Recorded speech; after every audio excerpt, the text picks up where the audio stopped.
हाय दोस्तों, कैसे हैं आप लोग। आज हम वस्तुओं के बारे में पढ़ेंगे। आज छोटा सा टॉपिक बनाता हूँ। सामान्य वस्तुएं, घटिया वस्तुएं, गिफिन वस्तुएं, स्थानापन्न वस्तुएं, पूरक वस्तुएं। लेकिन सामान्य वस्तुएं और घटिया वस्तुओं में थोड़ा टाइम लगेगा, क्योंकि अगर हमने सामान्य वस्तुओं को थोड़ा समझ लिया और घटिया वस्तुओं को समझ लिया तो बाकी सब वस्तुएं हमें समझ में आ जाएंगी। तो आइए थोड़ा समझते हैं।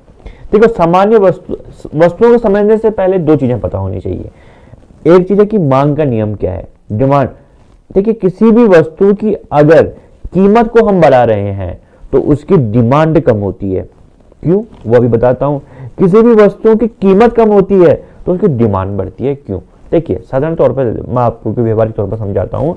एक आम है, 1 kg आम की कीमत है 100 रुपया केजी। अचानक आम की कीमत में वृद्धि होती है, आम की कीमत हो जाती है 500 रुपया। तो आप आम ज्यादा लेंगे या कम लेंगे?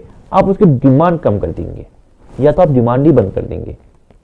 उसी प्रकार अगर आम बहुत सस्ते हो गए, अब आम आपको 100 रुपए से 20 रुपए केजी मिल गया, उसकी कीमत घट गई, तो मैं मांग ज्यादा करूंगा ना।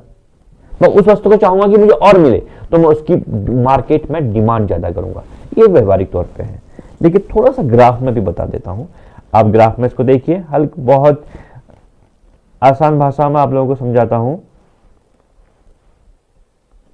देखिए, ये ग्राफ है। अब देखिए, मैंने कहा कि एक पॉइंट की बात करता हूं कि यार यहां पर प्राइस है, यहां पर डिमांड है। 100 रुपया केजी में मुझे इतनी वस्तु मिल रही थी, 1 kg। ठीक है, मैंने अब प्राइस बढ़ा दिया, मैंने कुछ भी बढ़ा दिया, चलो मैं मानता हूं 500 रुपया ही मैंने आगे इसका प्राइस कर दी। मैंने जब इसकी प्राइस की तो इसकी डिमांड अपने आप कम होगी। डिमांड कम क्यों हुई मैंने बता दिया। अगर इसकी प्राइस को मैंने कम कर दिया तो इसकी मांग बढ़ेगी। मैंने आम की कीमतों को बहुत कम किया तो मार्केट में उसकी मांग बढ़ेगी। ये एक साधारण सा संबंध है। मतलब अगर हम प्राइस को बढ़ाते हैं तो डिमांड कम हो जाएगी, अगर हम प्राइस को घटाते हैं तो डिमांड बढ़ जाएगी। यह एक संबंध इनके बीच में हो गया। अब दूसरा है कि आय का प्रभाव। यह भी व्यवहारिक तौर पर समझिए। मेरी सैलरी 5,000 रुपया है, अब मेरी सैलरी 10,000 रुपया हो जाती है, तो मैं सामान्य वस्तुओं को कम खरीदूंगा क्या ज्यादा? पहले मैं 1 kg आम खा रहा था, अब मेरी सैलरी दोगुनी हो गई है, तो मैं क्या पता 1.5 kg आम खा लूं। 1 kg तो खाता ही हूं ना, मेरा मन है खाने का, तो मैं 1 kg तो खाऊंगा ही। अब मैं क्या पता 2 kg खाने लग गया या 3 kg खाने लगा। तो सामान्य वस्तुओं के लिए जो आय प्रभाव है, अगर इनकम बढ़ती है तो मैं डिमांड बढ़ाऊंगा मार्केट में। अगर मेरी इनकम घटती है, अब मेरी सैलरी 2,000 रुपया होगी, तो मैं कहूंगा छोड़ो यार, आम नहीं खाते हैं, ये खाती भी हैं तो 1 पीस ले लेते हैं। तो मैं उसकी डिमांड को क्या करूंगा? अगर मेरी इनकम घटती है तो मैं उसकी डिमांड भी। इनके बीच धनात्मक संबंध है, इनके बीच ऋणात्मक। मतलब कीमत और डिमांड का जो संबंध है वो ऋणात्मक है, और आय और जो डिमांड का संबंध है, आय और मांग का जो संबंध है वह धनात्मक है। समझ में आ गया? बस इतना ही समझना था। अब हम चलते हैं दूसरे स्लाइड में। अभी ये गिफिन है, ये बाद में समझाता हूं, पर सबसे इंपॉर्टेंट जो है मैं उसे समझा देता हूं। ये है इंफीरियर गुड्स, घटिया वस्तु। अब करते हैं घटिया वस्तु, जिसको समझना बहुत ही जरूरी है। अगर आपको घटिया वस्तु के संबंध में आ गया तो आपको हर प्रकार की वस्तु के बारे में समझ में आ जाएगा। देखो घटिया वस्तु क्या है, इसमें भी मांग का नियम लागू होता है, जैसा कि मैं आपको बताया। अगर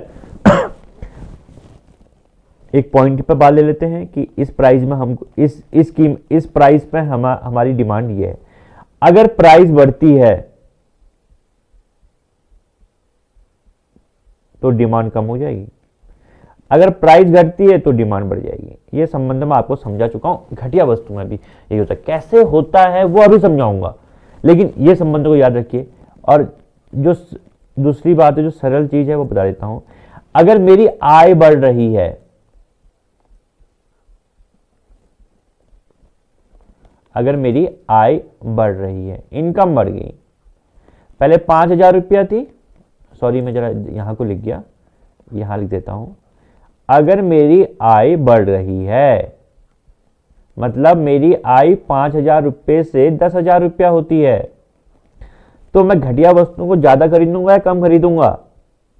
व्यवहारिक तौर पर बात करूं तो मैं घटिया वस्तु क्यों खरीदूंगा यार, मैं अच्छी वस्तु खरीदूंगा। तो ये एक, अगर मेरी इनकम बढ़ रही है तो मैं इसकी डिमांड कम करूंगा, अगर मेरी इनकम घट रही है तो मैं घटिया वस्तुओं को ज्यादा खरीदूंगा। यही अंतर है घटिया वस्तु और सामान्य वस्तु में। लेकिन मांग के बीच जो संबंध है यह बड़ा समझने योग्य है। अगर आप ये समझ गए तो आपको बहुत कुछ समझ में आ जाएगा। क्या होता है, कैसे? देखिए, मैं 100 रुपये में, इसको समझना है, बहुत इंपॉर्टेंट चीज है। 100 रुपये में मैं 1 केजी सेब ले रहा था। देखिए, कभी भी वस्तुओं को समझना है तो दो वस्तुओं को लेकर समझिए। घटिया वस्तु किसे कह रहे हैं हम? कौन सी है घटिया वस्तु? जब मैं कहता हूं ना यार ये व्यक्ति अच्छा है, ये व्यक्ति घटिया है, तो दो लोगों को एक साथ खड़ा करिए। ऐसा नहीं कि घटिया वस्तु किसको भी कह दीजिए, ये व्यक्ति अच्छे हैं, क्यों? इनके कंपेयर में हम इसे कंपेयर कर रहे हैं। वैसे 1 केजी सेब को मैं किससे कंपेयर कर रहा हूं? मैं सेब कर रहा हूं 1 केजी कीवी से, और वो 1 केजी कीवी 800 रुपया केजी है। तब मुझे लग रहा है यार सेब घटिया है, समझ में आया? तब मुझे लग रहा है कि सेब घटिया है। तो अगर सेब की कीमत 100 रुपये से 50 रुपया होगी, तो यार मैंने 1 केजी सेब तो ले लिया जो मुझे 50 रुपये का मिला। अब मेरे पास 50 रुपया और बच जाता है, तो ये 50 रुपये से क्या मैं 800 रुपया कीवी खरीद सकता हूं? क्योंकि कीवी का प्राइस नहीं घटा है, कीवी का प्राइस वही है। तो मैं क्या करता हूं, मैं इस 50 रुपये से भी कहता हूं कि मुझे 1 केजी सेब दे दो, क्योंकि मेरी वास्तविक आय बढ़ी हुई है। तो मैं उस 1 केजी सेब से क्या करता हूं, डिमांड को जनरेट करता हूं। प्राइस कम होने से डिमांड क्यों बढ़ रही है? यह है रीजन। क्योंकि मैं जिस वस्तु को घटिया कह रहा हूं और जिस वस्तु को मैं जिस अन्य वस्तु से कंपेयर कर रहा हूं, उसकी कीमत में कोई प्रभाव नहीं पड़ा है।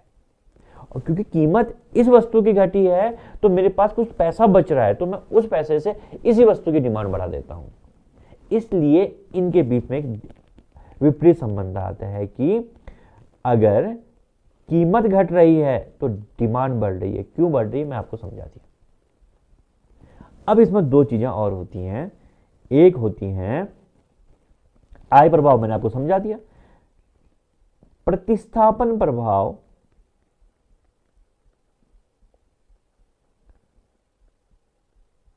और दूसरा आय प्रभाव। अब कंफ्यूजन क्या होता है, एक आय प्रभाव मैंने आपको अलग से पढ़ाया और ये वाला आय प्रभाव मैं इसके अंदर पढ़ाऊंगा आपको। यहीं से कंफ्यूजन जनरेट होता है और हमें ये इंफीरियर गुड समझ में ही नहीं आता है। आज मैं आप लोगों को ये अच्छे से समझाऊंगा। अब देखिए, आपको नई जगह से आपको मैं समझा रहा हूं। देखो, एक होता है प्रतिस्थापन प्रभाव,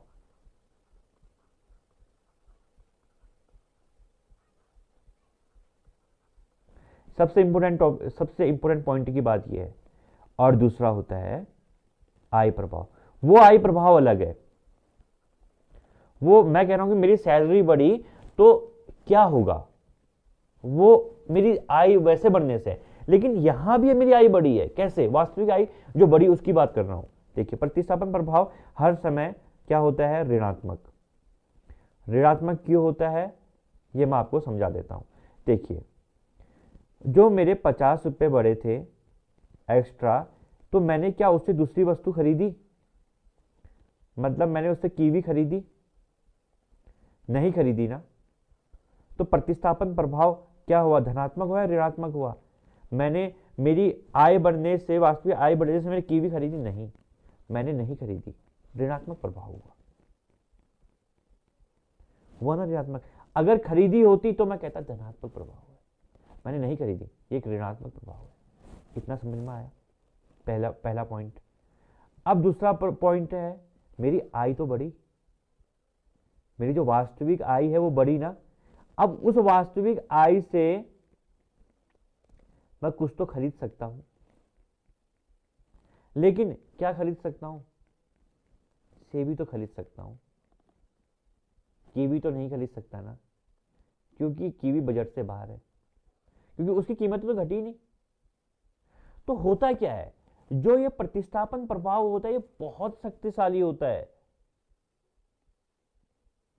और जो ये, क्योंकि इसको हम मान के चलें कि 70% प्रभावशाली है, क्योंकि ये वस्तु दूसरी ओर प्रतिस्थापित नहीं हो रही है, ये प्रभाव बहुत मजबूत है, वो दूसरी जगह जा ही नहीं पा रहा है, क्योंकि उसने उसी वस्तु की डिमांड बढ़ा दी उससे।